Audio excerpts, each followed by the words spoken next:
So I guess on our agenda next is yours truly presenting a market update. Let me see here. Make sure I have this pulled up.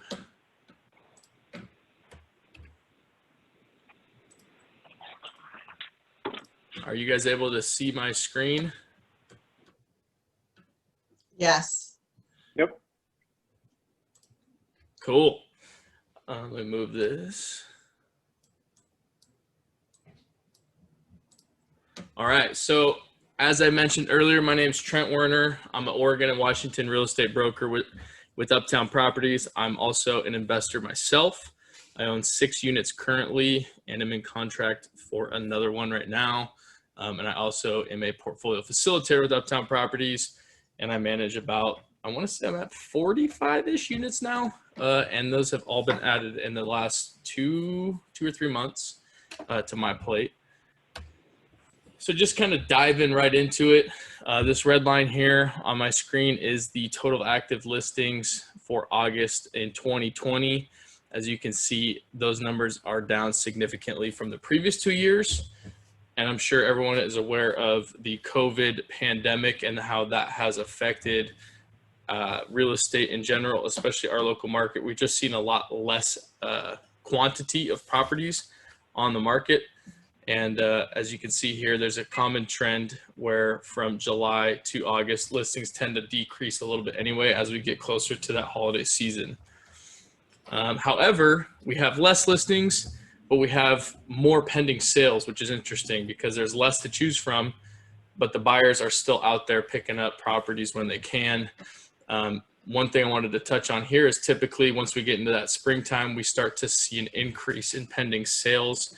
However, COVID came during the spring, so we saw a dip instead of a spike, and I think this is leading to a kind of a feeding frenzy later in our quote-unquote peak season, and it may actually lead into a later peak season for us this year where we see these numbers stay pretty high through September and October. Once again, the number of pending sales was increased, and so was the number of closed sales. Both July and August had more closed sales than the previous years. Once again, that's interesting because we've had less total listings, and yet our closed sales numbers and pending sales numbers have increased. And like I said, here in the springtime, we saw a huge decrease in closed sales, and I think that was obviously because of the COVID pandemic, but now we're seeing all those buyers that maybe held off during the springtime, they're starting to take their action later in our peak season here. This slide, we're talking about the average and median sales price. As you can see, over the last 8 years, we've had a steady increase in the averages and the medians for our Portland metro area here. And during this kind of, you saw the decrease in number of pending and closed sales in the springtime. And now we've seen a pretty significant increase in the averages and median sales price because of that lack of inventory. We have a strong buyer pool here, and the lack of inventory has really driven those prices up for our area. Here you can see the average total market time for those listings is back down to where it was in 2018. I wouldn't say it's a huge jump, but 8 to 10 days on average, less time on the market helps the sellers, and it makes it a lot more competitive for the buyers. That's why we're having such a competitive market here in the Portland metro area right now. Here's some inventory and month numbers. A balanced market is 6 months of inventory. So as you can see here on this graphic, the last 3 years, we haven't even been close to a balanced market. And we've been very seller favored over the last 3 years, and I'm sure even before that. But anything less than 6 months is considered a seller's market. Anything over 6 months is considered a buyer's market. And us having 1.3 months of inventory is definitely a seller's market right now. And then here's a couple other slides that I found interesting. As most of you know, here in the city of Portland, we have a pandemic going on, we have fires going on, and we have a lot of activity in the downtown area itself due to some social justice events. And so I was thinking, what is that doing? What are those activities downtown doing to the actual downtown sales itself? And I really wanted to focus on condos because for a lot of people, condos could be a great way to live close to their work downtown. They're more affordable typically than a single family house in the downtown area. So I wanted to see how some of these impacts that we've been experiencing have affected condo sales. So on the right here, you'll see condo units. This is total residential. So over on the left is the single family homes, which I wasn't really paying attention to right now. Just for my curiosity, I was looking at condos mainly. So this is July 2019 and July 2020. So down here, you see we have 304 total condos sold in July of 2019 in the Portland metro area. And then in 2020, we have 334. So once again, there's been less listings, but the sales, closed sales have gone up. And I thought that was pretty interesting. And you also see that the average and median sales price for these condos here pretty much stayed the same. There wasn't a whole lot of growth in the sales price for condos. And in our previous graphic, we looked at the average and medians growing pretty significantly for single family sales. And then if I go to the next slide here, here's August. Once again, typically August is the month, our last peak month of the summer, maybe September. But once we get into September, we start typically seeing the closed sales and pending sales decrease a little bit for the holiday season. In this case, from 2019 to 2020, we actually increased the number of closed sales. But if you look here, the average and median grew a little bit more month or year over year in August than it did in July.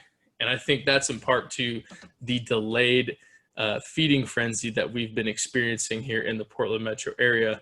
That is, once again, driving these prices up a little bit.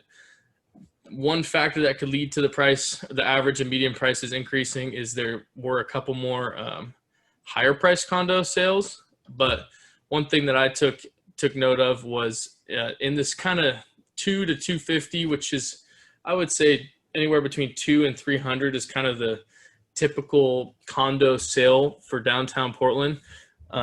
Year over year, we had increases both in that 2 to 250 and that 250 to 300 range.